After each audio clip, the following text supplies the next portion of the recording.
So, hello everyone. My name is David Hooker. I am the Director of Marketing and Program Development here at ātac. I'm filling in for Janelle tonight for this process talk with singer-songwriter Corey Laitman. And Corey, I'll hand it off to you. They're Cool. going to talk to us about their creative process and all that good stuff. Awesome. Yeah. All right. Thanks, David. I chose a bit of a, oh, now I'm filling up the whole screen. Hello, everyone.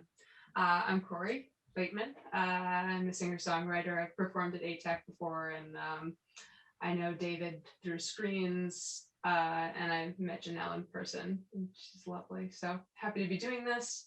Here to talk to you tonight about the role of polyvagal theory, which is a physiological a way of understanding our autonomic nervous system that I find really interesting, and how that system can be used in how we relate to our creative process and how I've related to my own creative process, among other things. So I once had a teacher who told me that writing poetry is about understanding the unique atmospheres resulting from the friction between words. And I think that this wisdom, in my experience, extends to other mediums. So the atmosphere is created by colors, textures, shapes, sounds, movements. And as I understand it, the creative process, and I'm sure most of you have heard this in one form or another, is a process of deep listening and attunement to process to the emergent yearnings of the thing being made or performed through you. I heard a poem recently that I want to read at the top of this presentation. For me, it's about how we feel, or how when we feel listened to, we're able to attend to ourselves and the world in a more open, receptive, listening way. There's a poetic, creative dimension of ourselves that comes alive and begins to glow and speak more clearly. And the poem is called "When Someone Deeply Listens to You" by John Fox. When someone deeply listens to you, it is like holding out a dented cup you've had since childhood and watching it fill up with cold, fresh water. When it bounces on top of the brim, you are understood.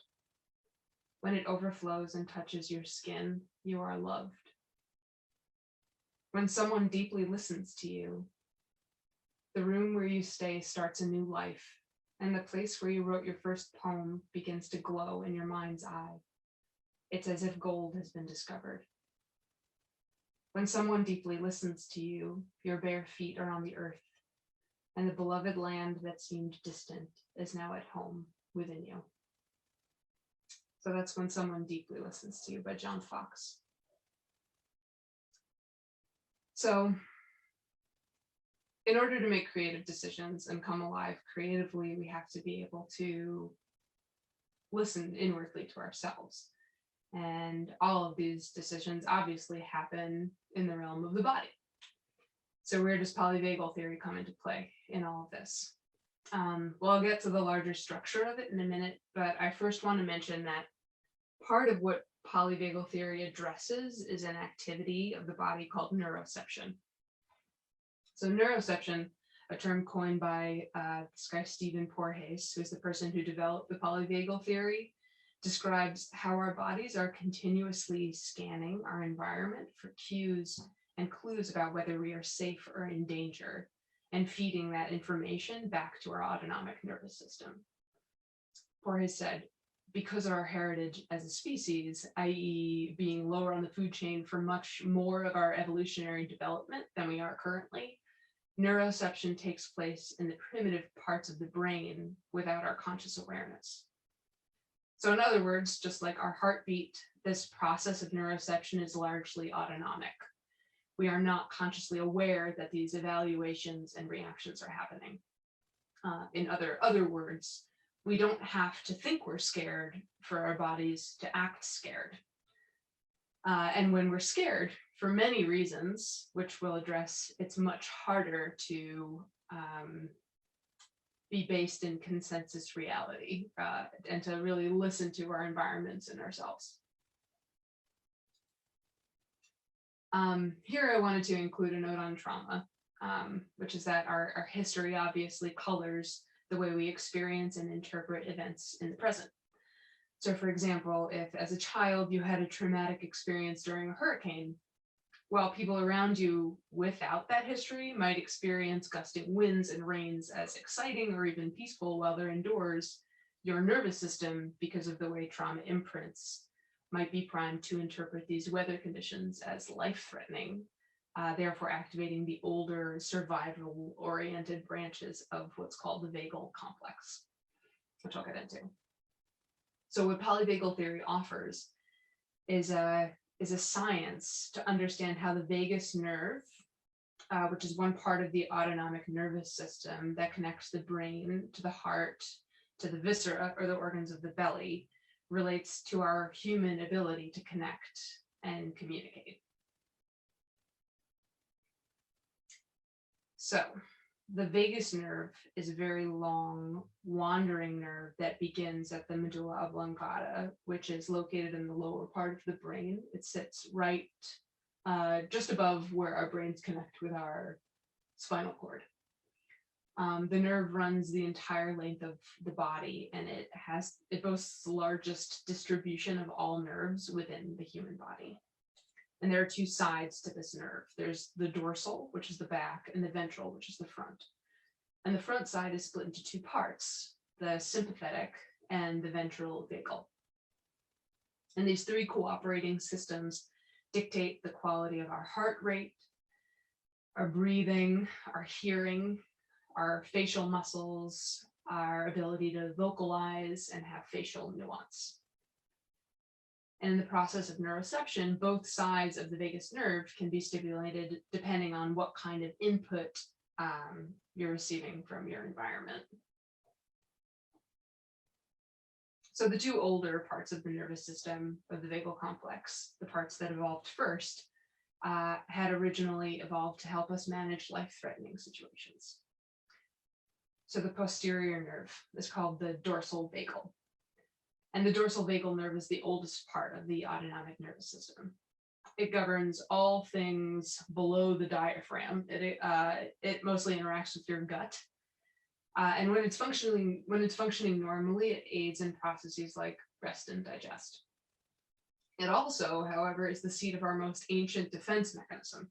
So when we feel truly trapped or helpless, the dorsal vagal nerve is activated and sends signals telling our bodies that it's time to feign death, that we have neurocepted somehow in our environment cues of extreme danger. And so what happens physiologically is this leads to a freeze state, which slows down the heart, causes blood pressure to drop, it causes our muscle tone to become very lax, our metabolism slows down, our breathing slows down. It's a state that some refer to as dissociative and can be very difficult and jarring to get out of. The second oldest branch of the vagal complex is the sympathetic nerve, which acts mainly in the extremities. It's the nerve of fight or flight, and it charges the arms and legs full of adrenaline to flee or fend off threat. So physiologically, what happens is the heart rate and cortisol levels increase, your blood vessels constrict, which raises blood pressure, your digestion is inhibited. Additionally, and this blew my mind when I first heard about it, it actually affects the muscles of your inner ear in such a way that we have more difficulty attuning to the human voice. So we actually have more difficulty when our sympathetic nerve is activated, distinguishing human voices from other stimuli in our environments.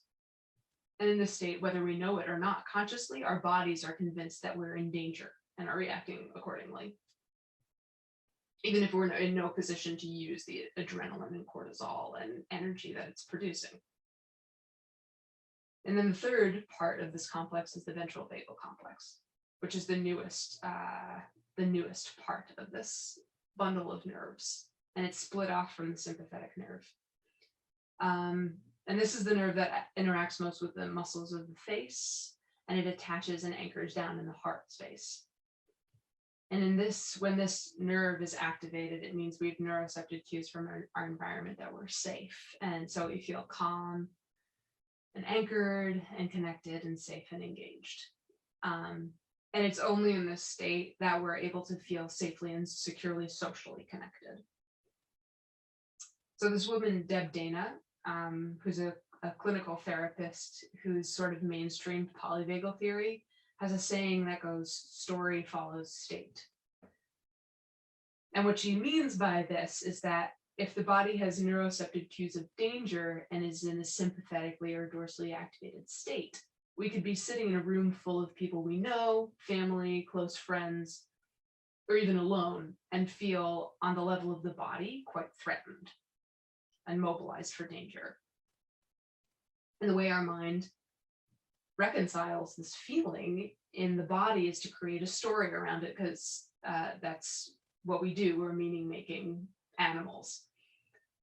So our body will begin to mobilize, because without our conscious awareness, it's neuroceptive cues in our environment that we're not safe. And so it starts to tell a story that somehow this situation or these people that we're with are not safe. And it's an interesting explanation for the phenomenon of social anxieties of all stripes. And the argument for its usefulness is that if we can recognize, based on tuning into the body and recognizing cues and clues, that we are either sympathetically or dorsally activated, we can use certain tools and techniques to move us back up the polyvagal ladder, back into a ventral, safe and social state. So what does all of this have to do with the creative process? So artistic invention heavily engages the capacity to fluidly sense, right? To receive information about pleasure and dissonance, what works and what isn't working, from the results of the creative choices and experiments that we make. And the act of creativity can act as the inflection point, allowing us to return to a ventral state when in a state of fight, flight, or freeze. So because the ability to be spontaneous, experimental, and engaged happens in a safe and social state, engaging in acts of creativity, really any act that engages the senses, playing music, working with colors, freely moving the body, writing, even something as simple as looking around the room and naming 3 things that are green, naming 3 things that are yellow, etc. It's been shown that these practices can soothe the sympathetic and dorsal responses, opening the doorway back into a vagal state of safety and social connection. So in this sense, the act of making, of creating, is actually medicinal, not just in the sometimes more amorphous realm of improving mental health, but also in bringing our actual physiology back into a state of wholeness and openness to connection and experimentation and relationship with ourselves and each other and our craft, whatever it is that we make. So that was my brief talk on the creative process and polyvagal theory. The woman Deb Dana, who I referenced, wrote this really lovely book called Where Are You? I don't want to get it wrong. Polyvagal Theory and Therapy, Engaging the Rhythm of Regulation. And if any of this has spoken to you, this is a really good book. It's intended for clinicians, but it's a really good resource book for creating self-sourcing interventions in to climb back up the polyvagal ladder back into the ventral state. So I highly recommend the book, The Polyvagal Theory and Therapy by Deb Dana. I can put it in the comments if you want, David. But yeah, thank you for attending this evening. I thought the talk was going to go on a little bit longer, but maybe I just was a little bit sympathetic and so sped up a little bit during the talk. But I really appreciate you all being here, and I hope I said something useful to you this evening, and hope to see you out in the real world at some point. Yeah, no, it was definitely fascinating. Mhm. Like I definitely had a few questions. I mean, Sure. one would be how did you come across polyvagal theory? Mhm. Um, and in like what say like direct regards would you use it in say the storytelling of your songwriting or Mhm. you know Mhm. um would like how would you approach that say like if you were like right if in your songwriting creation if you will. Sure. Sure. Um, well, I first encountered polyvagal theory. I have a friend, Hillary, who's a becoming a therapist, and she's doing a program at Lesley University in Boston, and she was taking a class. I forget what class it was, but she came across this theory and she started really nerding out about it and told me about it, and I keep encountering it in different podcasts and just like different realms of my life. It keeps coming up. Um, so originally I just heard about it from a friend who is becoming a therapist, and the way that I use it in my practice as a musician and songwriting is songwriting is a very patient process for me. It takes a lot of sitting and listening and tuning in, and I have anxiety, and so when I sit and am writing a song, often my body will like quicken in a way that's sort of unhelpful.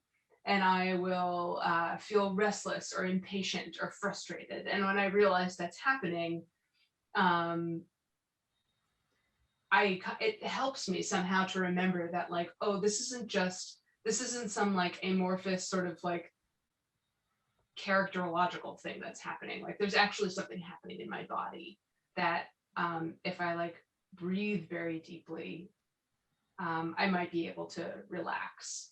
I don't know. I really enjoy maps. I like the map that the polyvagal theory offers of what is happening in terms of my physiology. It helps me to map my feelings and my states onto things um, that are grounded in the body.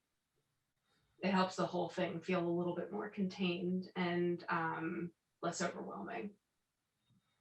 If that makes sense. Yeah, definitely. Yeah. um is there um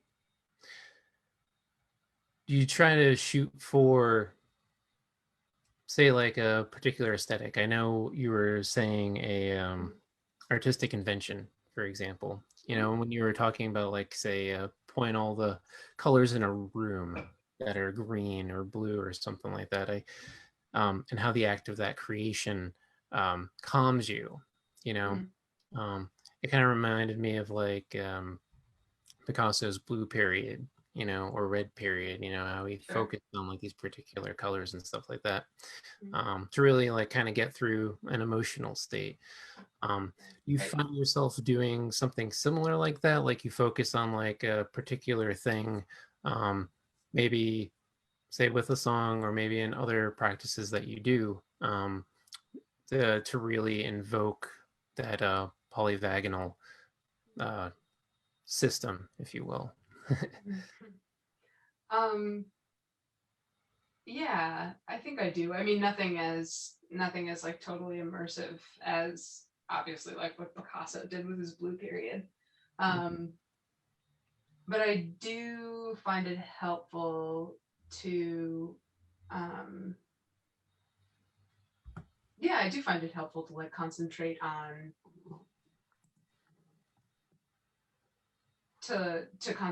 my physical environment, in order to calm my mind. Yeah, or like to choose something to settle my attention on in my environment, um, in order to like calm internal voices or internal tumult. Um,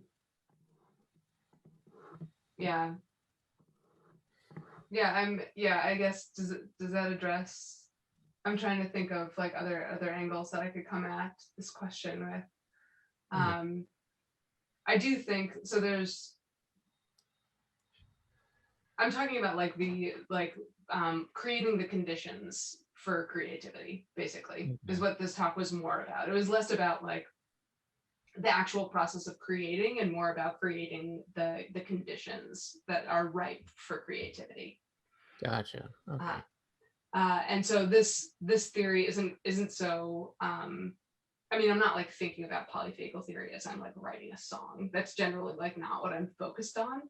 But it's helpful for me to get into a space where I feel spacious enough to engage in a create to like sit down and write a song. Okay.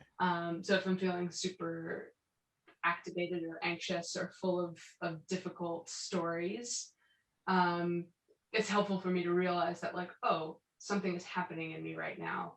My heart rate is really up. I'm sympathetically activated. Okay, I can ground in that. I know what that is. I can work with this.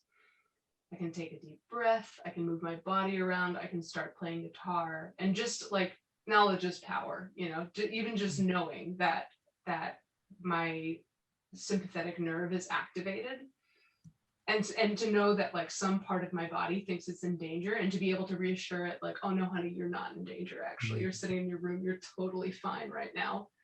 um, it helps me get into a space where creativity is possible.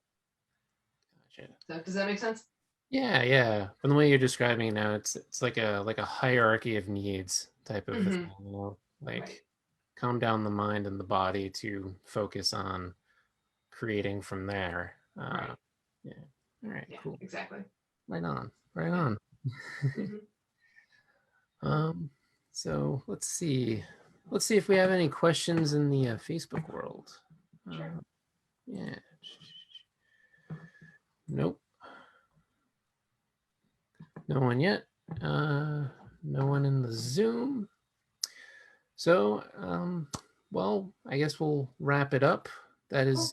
usually Janelle's tactic for, uh, Mm-hmm. you know, if people have questions, they usually post them 3 seconds after she says that. Sure. um, but Cool. Corey, this was really cool. Yeah, thank This you is a so much. theory. Yeah, I've only like tangentially have touched upon this theory, and it's really cool to see how it explained further. So I thank you for that. Right on. Really cool. Um, Cool. so again, it's Corey Laitman, everybody, and we are ātac. And if you like what we're doing and you want to see more process talks, you can go to atac160.org/process. We have them all up there. And I'm told they'll eventually air on Access Framingham. So that's pretty cool. That was awesome. Yeah. Yeah. So again, Corey, thank you so much. Right on. And Thank you so much, David. yeah, have a great night, everybody.